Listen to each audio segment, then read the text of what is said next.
السلام عليكم ورحمة الله وبركاته. أكم نجاح يا كيسني جرتني سنين جنة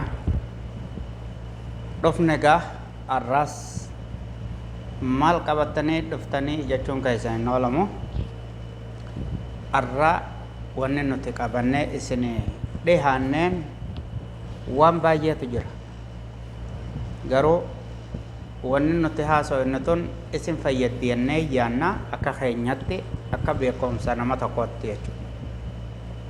Nuti biyya namaa deemnee hoggaa 20, hoggaa 30, hoggaa 40 biyya namaa taa'uun nu fayyaddu tana har'a addaan isinii baasuufiin isinii deebi'ee jira. Biitti namaa waa lama si dagachiifti. Tokkoon namaa biyya namaa addunyaallee keessatti dhabee aakhiraallee keessatti dhaba. Tokkoon namaa irraa fayyadameeti biyya isaatitti faayidaa dalaga.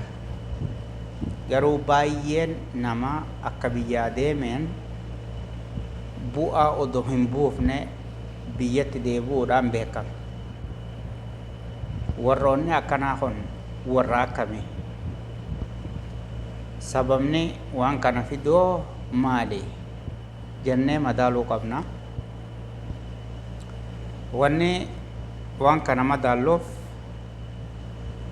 jireenya jiraattu kana keessatti bakka feete yoo dhayxee jiraachuudhaaf sun carraa keetii fi imaammata ati imaammatte ta'uu danda'a.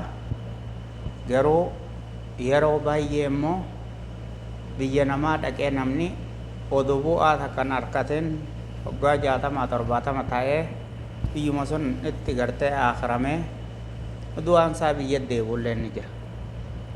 Kan waggaa isin hin jennu gaa waan agarree irraas geenyee jechuudha.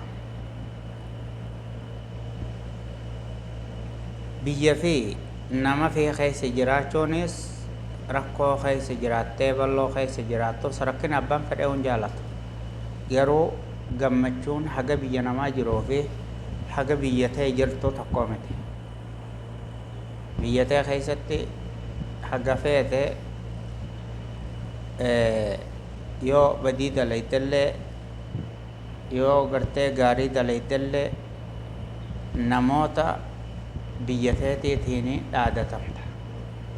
Biyya namaatitti immoo haga feete beekaa taatus haga feete wallaalaa taatus yeroo hunda ati nama badaa taatee faa komatamuu dandeessa. Kanaaf biyya ifii namni hin jaalanne gonkumaa nama ta'uu hin danda'u.